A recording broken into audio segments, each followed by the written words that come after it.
Hi everyone, it's Alison in my violin studio, and today we're going to look at Gavotte by Lully, which is at the end of, towards the end of book 2 in Suzuki. This is going to be a practice tape, so I'm going to talk through it a little bit. Some people find this difficult, some not so much. It's the whole tune is not so difficult, but there's a couple of things in it.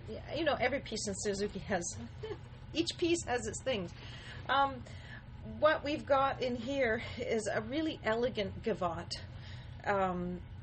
So you want to have a little bit of style. You need poise for this piece, which means that your rhythm needs to be really stable, and you want really sharp little stop bows, because it creates an effect which is quite special. So I'm just going to start at the beginning here.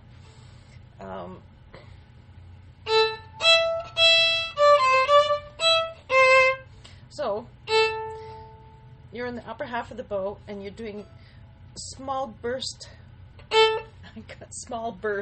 notes. You can almost feel that you're pinching.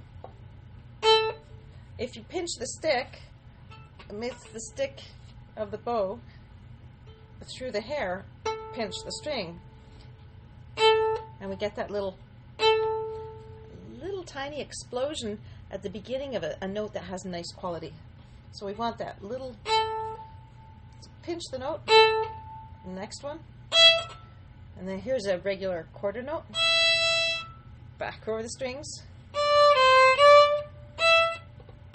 I prefer the 4 there, but it's awkward because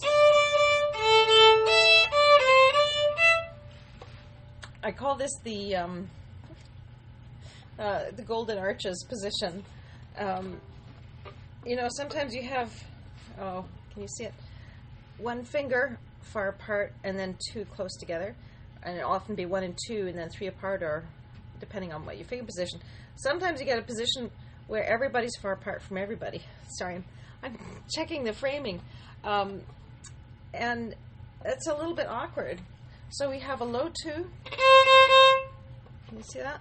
And then a regular 3, so that's a whole tone, and then another whole tone up to the 4. So when you place those notes, it's going to feel like a stretch.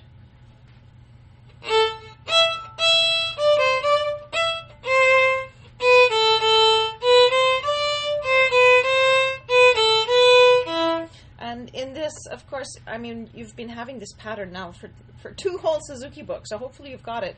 When you have quarter note, it's a long bow, short, long bow. I'm not playing the right notes, but we want to see the bow distribution, okay?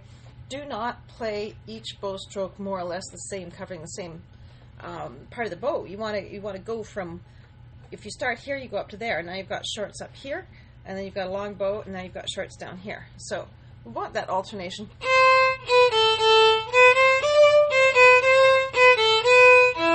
Okay, then there's little train tracks. I wonder if that's in. Yes, it's still in the. I don't have the brand new edition. Guilty pleasures. This is my old edition from when I was a child. Then there's also, I have the more recent edition. And there's not a lot of differences between them. I have not seen the newer edition. So, going on to the second line.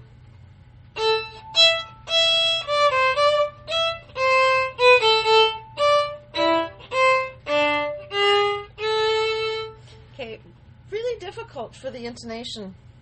You can tell because I played it out of tune. Okay, so roll over to the A string and place your 3rd finger. You're kind of in a vacuum. You don't have any fingers down, so it's just, hopefully you're going to hit the right spot. Now it's a low 2. That's always uncomfortable. And that high 4. Well, it's not high, it's regular, but it's a whole tone apart. Okay, stop bow. Now, from nothing, you've got to find that 3rd finger again, hopefully in the right spot. Now we roll, leave that 3rd finger down, go over to D string, place 1, and you can then let go of the 3. So at least one note you can be reasonably certain of. Now the next one is low 2 on A. Leave your 1st finger on the D. So you can tell that you're placing the second finger close to the first, although it's one string over. Okay, now let go. And now, a high 3 out of the blue. That's really a bit of a gamble. And there's no solution except practice.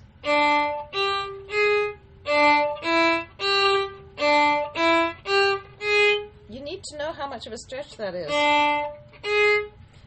You might want to place the first underneath very quickly. 1, 3. Just so that it helps you measure, because you're always measuring up from the bottom, from the 0. Right? Good, going on. Now you come back to regular 3. And that's a rollover, okay? Don't pick up your finger and replace it. But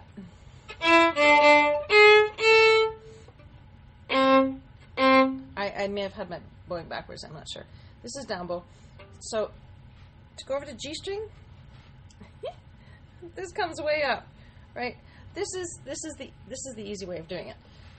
And then roll back. So when you roll back, the important thing about rolling is don't let the wrist bend or the hand move separately. You've got to imagine that everything from here to here is one piece, as if you were wearing a splint. And so when the elbow moves, the whole thing just kind of moves like one chunk.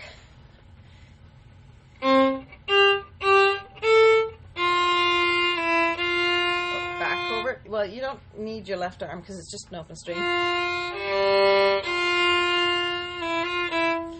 2, 3, 4. So that's like the dotted rhythms that we were practicing in Happy Farmer, for example. That was 1, 2, 3, 4. 1, 2, 3, 4. Well, so here we've got the dotted rhythm 1, 2, 3, 4. Except instead of it being an eighth note, it's 2/16. So 1, 2, 3, and 8, 2. Okay, so that practice it slowly. 1, 2, 1. That's actually not very difficult, right? Once you figure out what you're doing. So this is long bow, 8, stop the bow, and you've got to roll over to G, play the 3, and immediately, so from the G, up bow, come back to open D, and bring your arm back and place 1.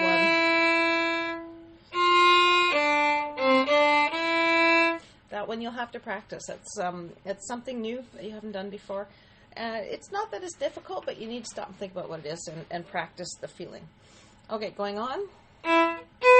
Again, a rollover from D string, so make sure that your arm is high enough.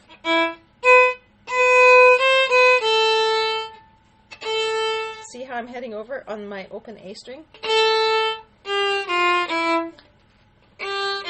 3 to low 2, awkward.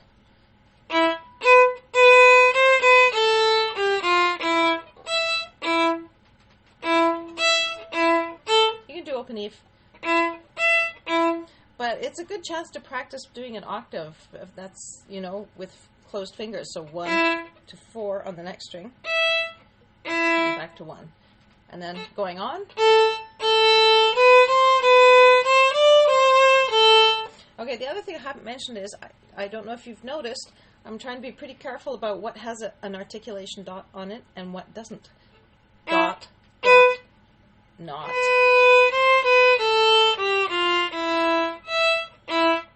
This is legato, dot, dot, dot, dot,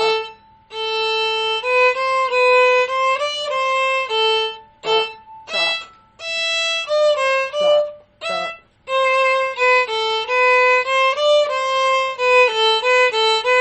Okay, that's not difficult. You've got a crescendo,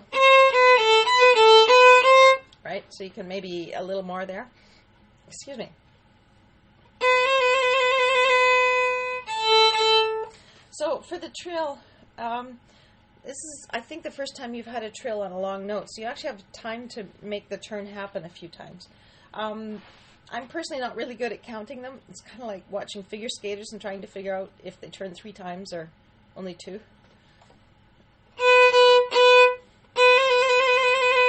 The important thing about a trill is, A, you want it to be really clean.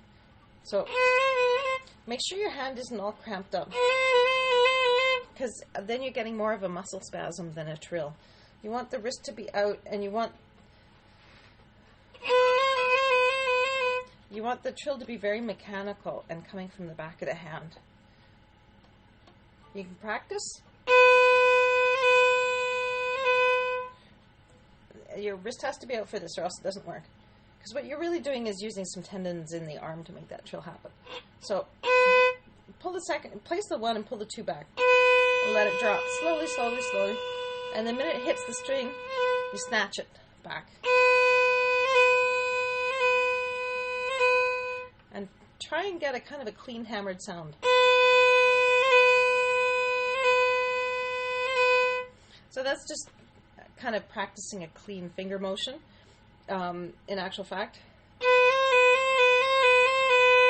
I would suggest you do that. So that's 1, 2, 3, 4, 1.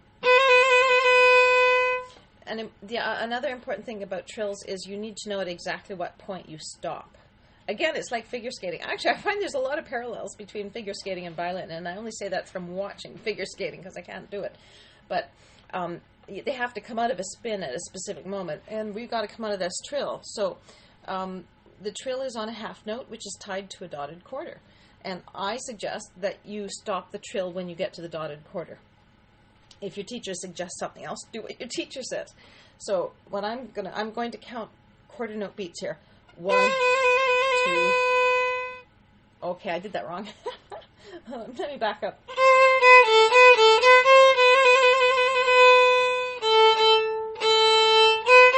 Okay, it's a little quicker than I was thinking. 2, 1, 2. So actually, we're counting half notes. That's what we're doing. 1 and 2. Hopefully that's where you arrive on the second half of the bar.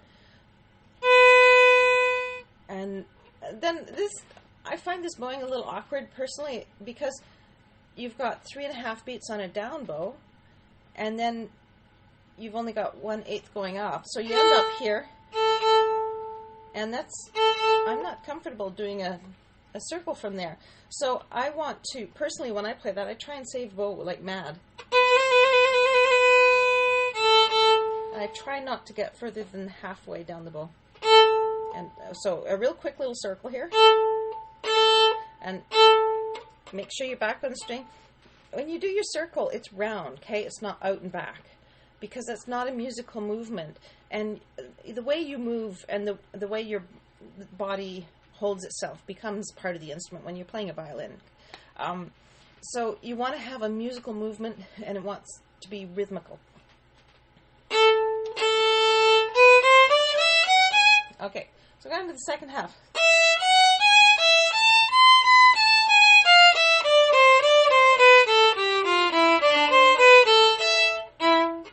This is what gives grief.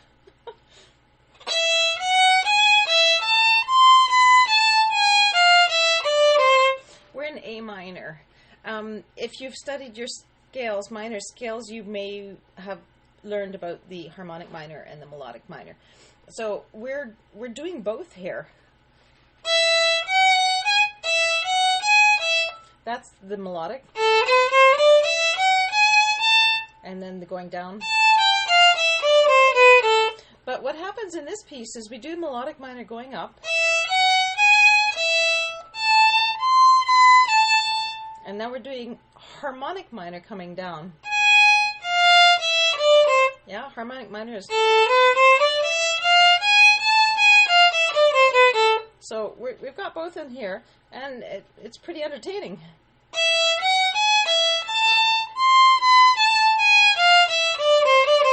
Okay, but of course the part that you're obsessing about is the extension, the 4/4. So, third finger is your anchor. Leave it. Don't take it off or you're lost. Now, depending on the size of your hand, if you've got a really big hand, you don't maybe need to worry about this, but most people will need to kind of lean the hand. You see, you can almost from the wrist, you can pivot. Let your first finger come up a little higher in the air than usual. So actually, this joint at the base, I don't know if you can see that, the joint at the base of the finger might just kind of ride up. You may need to do that and you may not. So use your third for the anchor, lean towards it, and throw that fourth finger out. Try not to lock it, because if it gets locked, you'll have trouble coming back. But you're not going to be able to keep it curved, because it needs to go really far. So it's going to be kind of flat. Now, don't try to pull the finger back by itself. Just kind of tug your whole hand back. See the first finger, remember I said the first finger went up higher? Now I'm going to tug backwards. So the whole hand just shifted back. But my third finger, the anchor, it stays there. Okay, now if you don't need to do that, fine. And if you do, well then that's how you do it. There are different ways of maneuvering around the fingerboard, depending a little bit on how you hold the instrument, what you're doing with your thumb, and exactly where you're, I have what I teach people to do, but if you're doing something slightly different, I would just make the adjustments. Experiment, find out what works and sounds good. So the important thing, leave the third finger on down, all the way down, and I think it's probably in the third three with a line. Okay, this is an augmented interval. Kind of Middle Eastern sounding.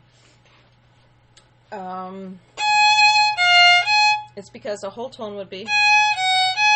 So this is a whole tone plus a half. Okay.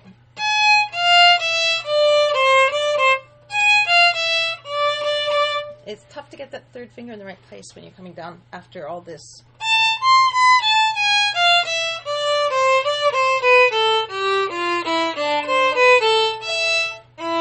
Okay, here I prefer the E because it's really tough. It's tough enough for a third finger to come in from, if you've got nothing down, no fingers down, so you've got no reference points, just to fly in and land your third. You can kind of do it, and we do have to do that a lot. So we practice so that you know what it feels like when it's right, and you cross your fingers. But the fourth finger is a lot harder, and I would say the failure rate on that is probably well over half. So you don't want to fly in and land on a 4 if you can possibly avoid it. And in this passage, I think in quick running passages, sometimes you can get away with an open string. I think it's okay in the context. If you were playing professionally in an orchestra, eyebrows would be raised, because in orchestras, the rule is no open E's, ever. Because why did you think they were paying you money? It's so that you could find an alternative. But luckily, this is still in a Suzuki book, and we can have fun, because open E's are kind of fun.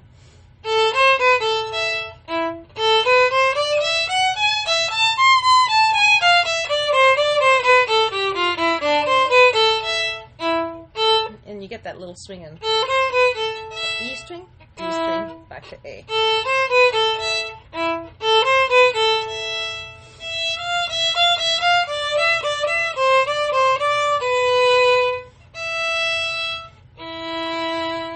Okay, so try and make it elegant if you can, and if elegance is not happening, go for clean and in rhythm, okay?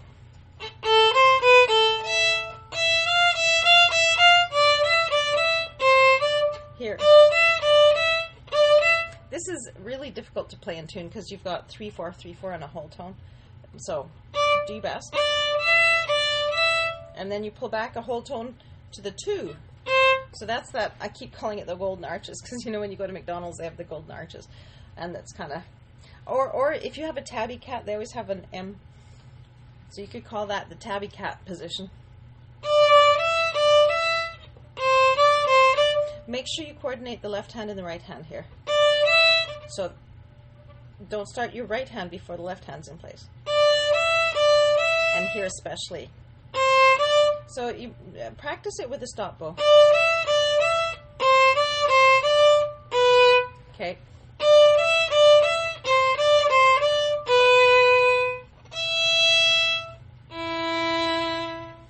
Okay, and then basically you just, I don't know in the new edition if it's all written out, but you go back and do the first part again.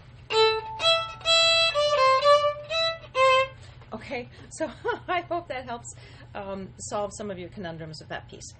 Have fun.